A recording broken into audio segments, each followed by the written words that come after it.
What if you could invest your money for growth while also making sure it aligns with your values? That's the core question I faced when looking at socially responsible investing, SRI, and specifically, the options available on Wealthsimple. For the longest time, I thought ethical investing meant sacrificing returns, but my personal experience with the Wealthsimple SRI portfolios has shown me that's not always the case. Here's a breakdown of what I found to be the best, most transparent options, and what you should consider. Face with Monocle the Wealthsimple SRI portfolio composition.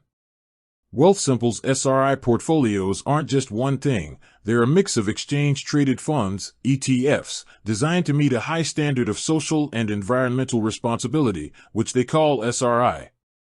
They've actually launched their own proprietary ETFs to ensure strict criteria are met. The key ETFs you're invested in are Wealthsimple North America Socially Responsible ETF, WSRI. This is your exposure to Canadian and U.S. companies.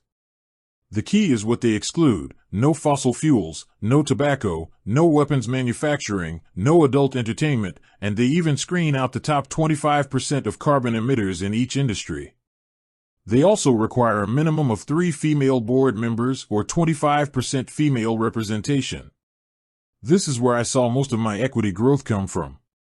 Wealthsimple developed Markets X North America Socially Responsible Index ETF, WSRD. This gives you international exposure to places like Europe, Australia, and Asia, applying the same strict screens. Wealthsimple North America Green Bond ETF, WSGB. This is for the fixed income part of the portfolio, which provides stability. These are bonds that directly fund projects with certified positive environmental and social impacts, so your bond money is actively doing good. Chart increasing performance, my first-person take. When I initially chose the SRI option, my biggest fear was underperformance.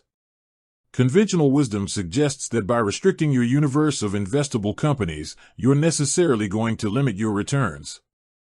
However, I found that the SRI portfolio, particularly the growth and balanced risk levels, has performed remarkably well. Wealthsimple states they expect the SRI portfolios to generate roughly the same long-term returns as their classic portfolios, and in my experience, they've often kept pace or even slightly outperformed during certain periods. For example, during a strong equity market quarter, my SRI growth portfolio saw returns consistent with, or slightly better than, the general market index, which was a pleasant surprise.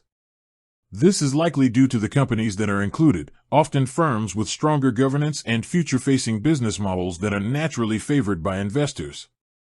The main difference I've noticed is a slightly higher management expense ratio, MER, on the ETFs, around 0.22% for SRI compared to slightly lower for the classic portfolios.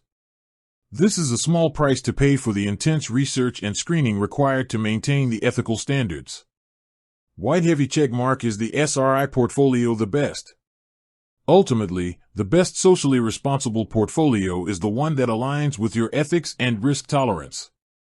If your priority is strict ethical screening across environmental and social issues, the Wealthsimple SRI portfolio is arguably the most transparent and comprehensive robo-advisor option available, thanks to its specific exclusions, including being fossil fuel free. If your priority is the absolute lowest fee and you're comfortable with a broader, less screened index, the classic portfolio might be better financially, but it won't give you the social peace of mind. For me, the peace of mind knowing my money isn't supporting industries like thermal coal or defense contracting is worth the slight difference in fees. It's a portfolio that lets me feel both financially and morally sound. With that said, thanks for watching, and until next time.